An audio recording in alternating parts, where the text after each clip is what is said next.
Okay, guys, we started with an activation meditation, and I would like to finish with a self-reflection meditation.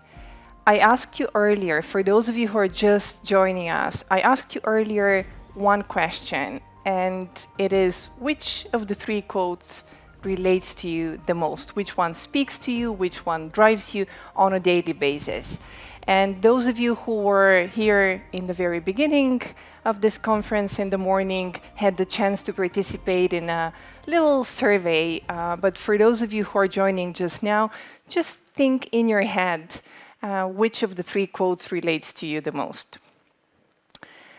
As a team, we work a lot with leaders. And we've noticed that good leaders, and specifically good female leaders, like to self-reflect and to use these insights to explore new territories and to grow. And I say grow, not improve, because let me tell you something, we're perfect just the way we are.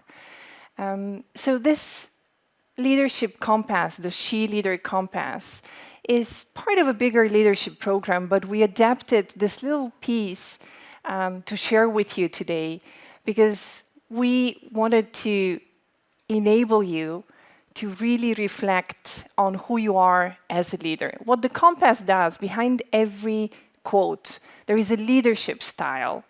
And I'll tell you a little bit more about the three leadership styles, and then you can figure out which one is your true north. And once you know it, you can use this knowledge to explore other directions and to grow as a leader.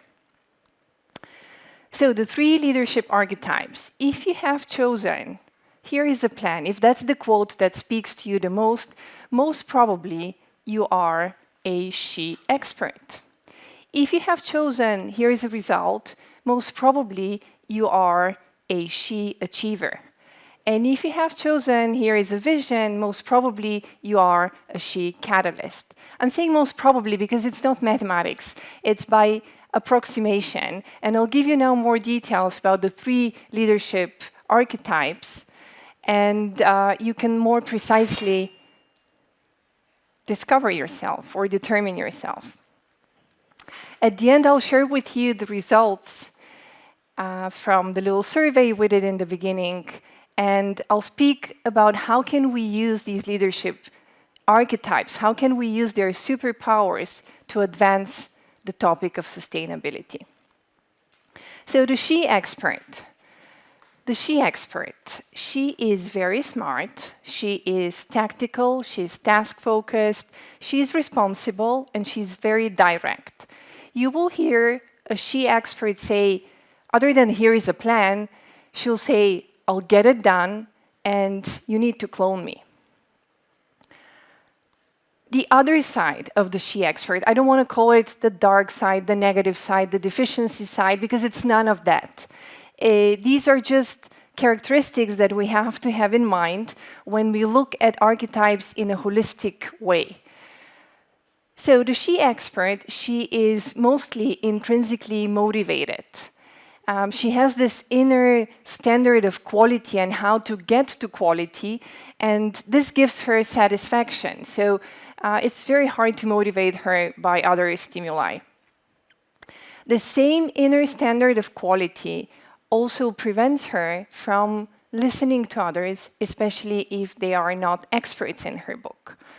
And again, the same inner standard of quality prevents her from delegating easily to others and makes her quite busy or busier than she would like to be.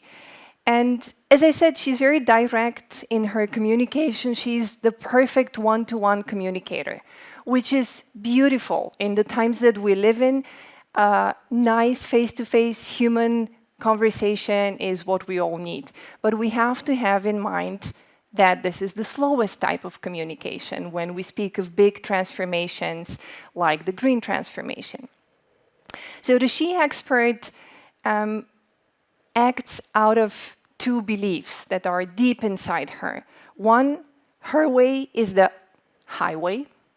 And number two, people could be problematic, especially if they're not experts.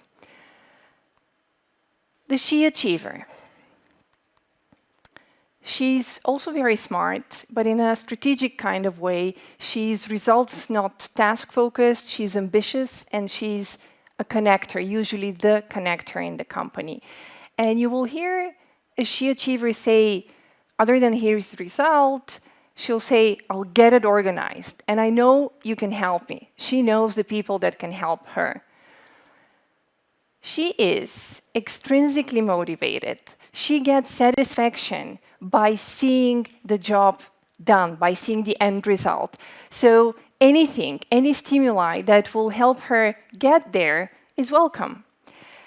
She is hyper-competitive. Sometimes it might be seen as manipulative by others, because compared to the SHEexpert, who doesn't easily delegate, the SHEachiever delegates sometimes way too easily, in the sense that one and the same task could be given to two people or even two teams with the aim to get to a result quicker, which, as I said, might be seen as manipulative, but in her book is just another competition that she organized. And the SHEachiever, as I said, she's the connector in the organization.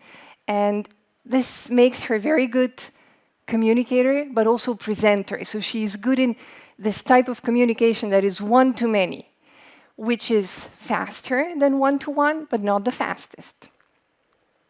The SHEachiever acts out of two beliefs that are deep inside her. One, my goal matters the most, and B, people could be reformulated into different teams and squads and formations in order to get the job done. So a little bit like pawns on a checkboard. The SHEcatalyst, last but not least, she's also very smart. As you can see, all SHEleaders are extremely, extremely, extremely smart. She is smart in a visionary type of way. She's impact-focused, she's a good facilitator, and she's a safe space creator. You will hear a SHEcatalyst say, other than here is a vision, don't know how, but we'll get there.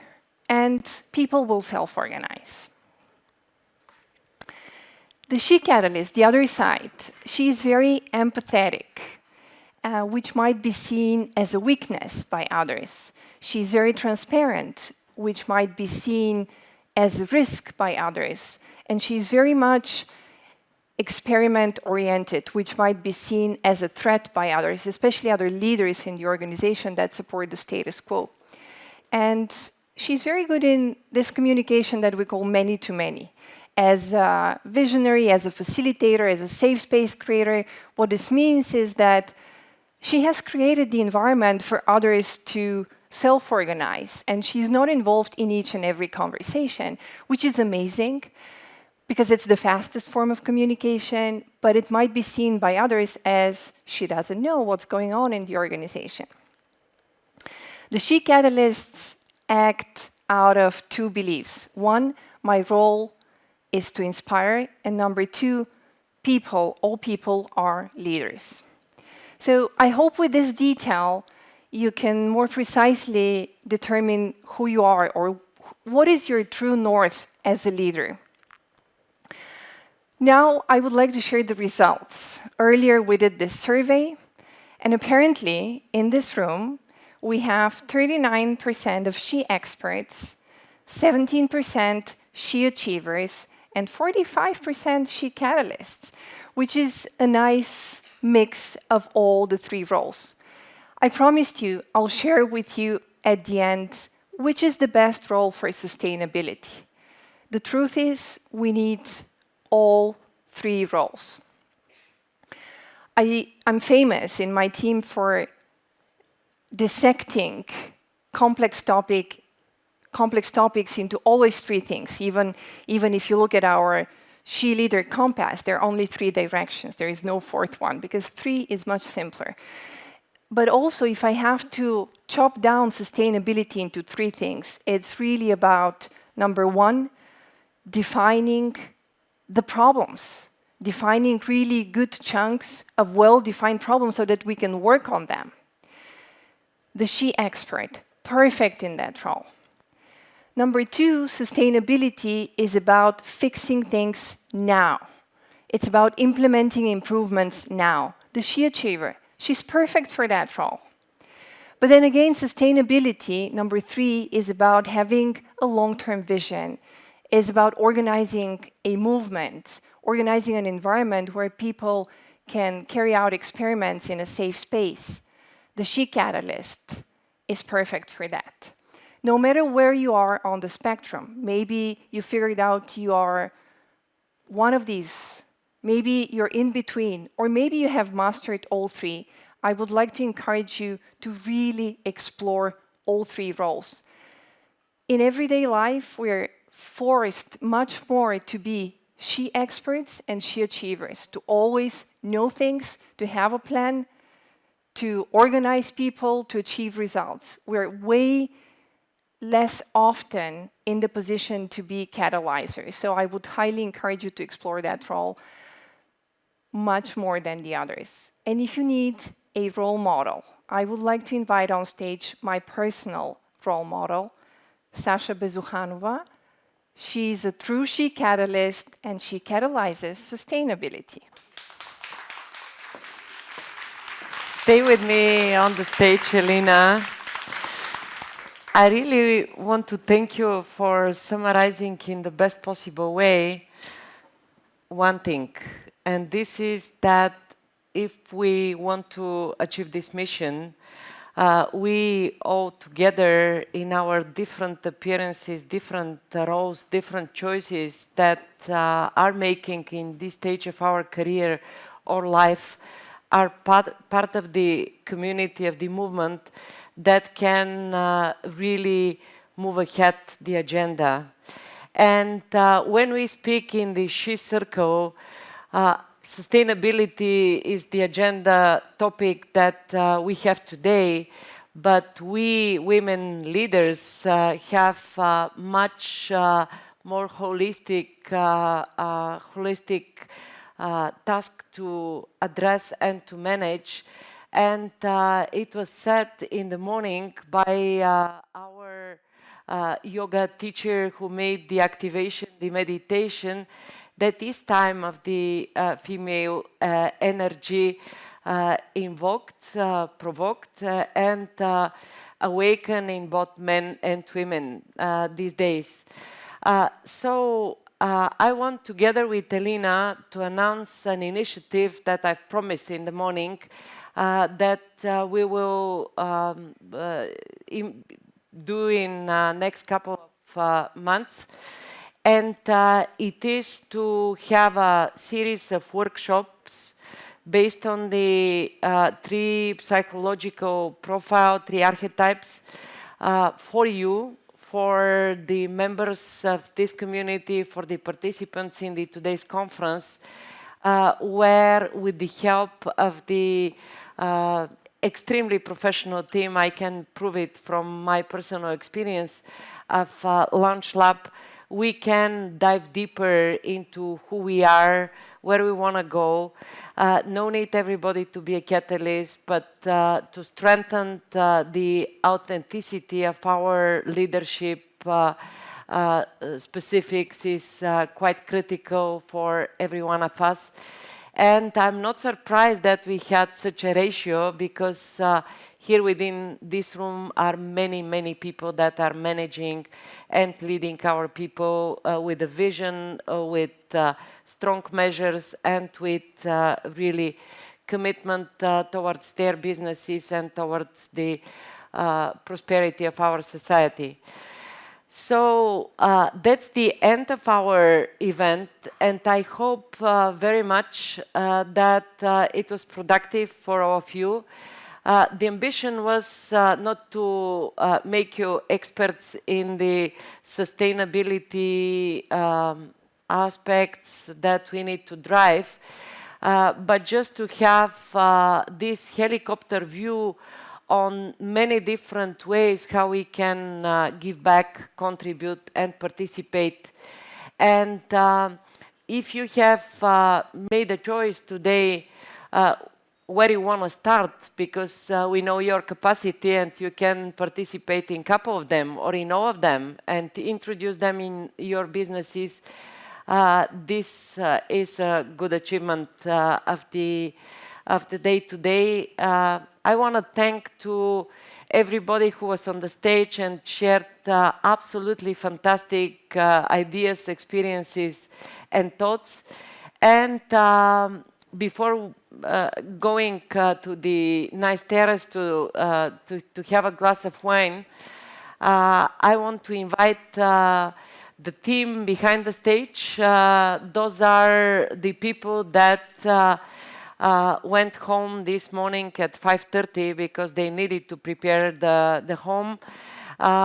Those were people that for last 3 months was working extremely dedicated to prepare the event content-wise, technical-wise, and also all type of logistics and coordination.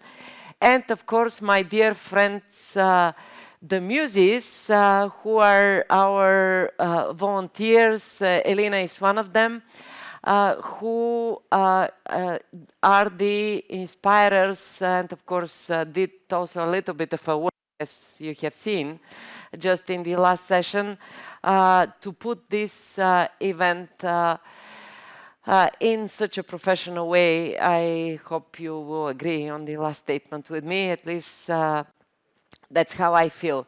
So, ladies and gentlemen, come on the stage. Thank you.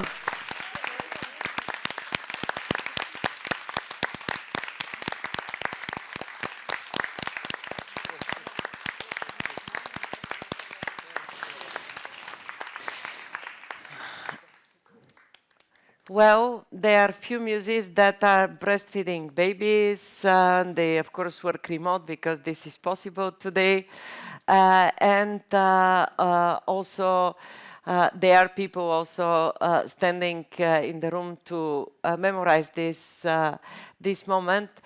But again, thank you for being with us. And at the very end, I want to announce already today the date for the next SHEleader, and it will be on the 5th of October 2023. All of you are invited to take place, to participate, to speak on the stage, to contribute for the content. Soon we'll come with the topic, you know, big teams. Hopefully we will not manage disasters of geopolitical essence during our conference next year. And now it's time to go on a terrace and to drink a wine. Everybody is invited.